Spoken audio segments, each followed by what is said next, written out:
Bacaan dari kitab pertama Raja-Raja. Ahab mengirim orang ke seluruh Israel dan mengumpulkan nabi-nabi itu ke Gunung Karmel. Lalu Elia mendekati seluruh rakyat itu dan berkata, "Berapa lama lagi kamu berlaku timpang dan bercabang hati?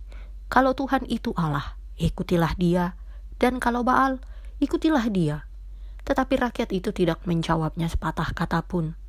Lalu Elia berkata kepada rakyat itu, "Hanya aku seorang diri yang tinggal sebagai nabi Tuhan. Padahal nabi-nabi Baal itu ada 450 orang banyaknya. Namun, baiklah diberikan kepada kami 2 ekor lembu jantan.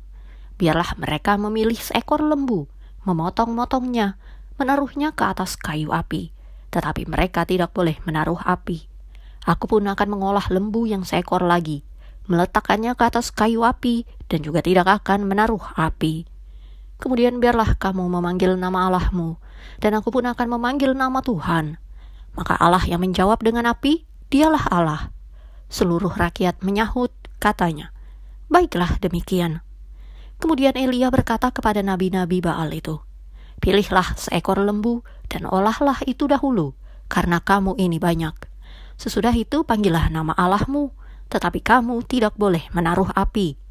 Mereka mengambil lembu yang diberikan kepada mereka, mengolahnya, dan memanggil nama Baal dari pagi sampai tengah hari.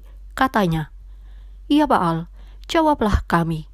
Tetapi tidak ada suara, tidak ada yang menjawab. Sementara itu mereka berjingkat-jingkat di sekeliling mezbah yang dibuat mereka itu. Pada waktu tengah hari, Elia mulai mengejek mereka, katanya, "Panggillah lebih keras, bukankah dia Allah? Mungkin ia merenung. Mungkin ada urusannya, mungkin ia bepergian, barangkali ia tidur dan belum terjaga." Maka mereka memanggil lebih keras, serta menoreh-noreh dirinya dengan pedang dan tombak, seperti kebiasaan mereka, sehingga darah bercucuran dari tubuh mereka. Sesudah lewat tengah hari, mereka kerasukan sampai waktu mempersembahkan korban petang, tetapi tidak ada suara, tidak ada yang menjawab, tidak ada tanda perhatian. Kata Elia kepada seluruh rakyat itu, "Datanglah dekat kepadaku." Maka mendekatlah seluruh rakyat itu kepadanya. Lalu ia memperbaiki mezbah Tuhan yang telah diruntuhkan itu. Kemudian Elia mengambil 12 batu, menurut jumlah suku keturunan Yakub. Kepada Yakub ini telah datang firman Tuhan, "Engkau akan bernama Israel." Ia mendirikan batu-batu itu menjadi mezbah demi nama Tuhan, dan membuat suatu parit sekeliling mezbah itu, yang dapat memuat 2 sukat benih. Ia menyusun kayu api, memotong lembu itu, dan menaruh potongan-potongannya di atas kayu api itu. Sesudah itu ia berkata, "Penuhilah 4 buyung dengan air, dan tuangkan ke atas korban bakaran dan ke atas kayu api itu." Kemudian katanya, "Buatlah begitu untuk kedua kalinya."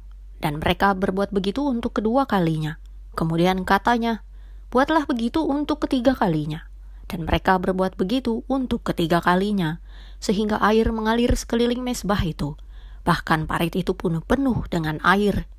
Kemudian pada waktu mempersembahkan korban petang, tampillah Nabi Elia dan berkata, "Ya Tuhan Allah Abraham, Ishak dan Israel, pada hari ini biarlah diketahui orang bahwa Engkaulah Allah di tengah-tengah Israel, dan bahwa aku ini hamba-Mu, dan bahwa atas firman-Mu lah aku melakukan segala perkara ini. Jawablah aku ya Tuhan, jawablah aku, supaya bangsa ini mengetahui bahwa Engkaulah Allah ya Tuhan, dan Engkaulah yang membuat hati mereka taubat kembali." Lalu turunlah api Tuhan menyambar habis korban bakaran, kayu api, batu dan tanah itu, bahkan air yang dalam parit itu habis dijilatnya. Ketika seluruh rakyat melihat kejadian itu, sujudlah mereka serta berkata, "Tuhan, dialah Allah. Tuhan, dialah Allah." Demikianlah sabda Tuhan.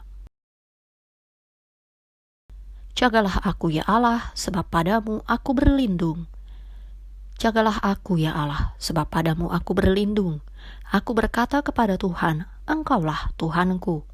Jagalah aku ya Allah, sebab padamu aku berlindung. Bertambah besar kesedihan orang-orang yang mengikuti Allah lain. Aku tidak akan ikut mempersembahkan korban curahan mereka yang dari darah, juga tidak akan menyebut-nyebut nama mereka di bibirku. Jagalah aku ya Allah, sebab padamu aku berlindung. Ya Tuhan, Engkaulah bagian warisanku dan pialaku. Engkau sendirilah yang meneguhkan bagian yang diundikan kepadaku. Jagalah aku ya Allah, sebab padamu aku berlindung. Aku senantiasa memandang kepada Tuhan, karena Ia berdiri di sebelah kananku. Aku tidak goyah. Jagalah aku ya Allah, sebab padamu aku berlindung. Engkau memberitahukan kepadaku jalan kehidupan. Di hadapanmu ada sukacita berlimpah-limpah.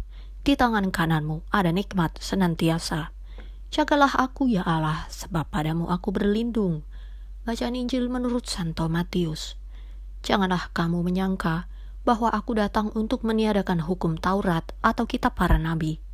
Aku datang bukan untuk meniadakannya, melainkan untuk menggenapinya. Karena aku berkata kepadamu, sesungguhnya selama belum lenyap langit dan bumi ini, satu iota atau satu titik pun tidak akan ditiadakan dari hukum Taurat sebelum semuanya terjadi. Karena itu, siapa yang meniadakan salah satu perintah hukum Taurat, sekalipun yang paling kecil, dan mengajarkannya demikian kepada orang lain, ia akan menduduki tempat yang paling rendah di dalam kerajaan sorga. Tetapi siapa yang melakukan dan mengajarkan segala perintah-perintah hukum Taurat, ia akan menduduki tempat yang tinggi di dalam kerajaan sorga. Demikianlah Injil Tuhan.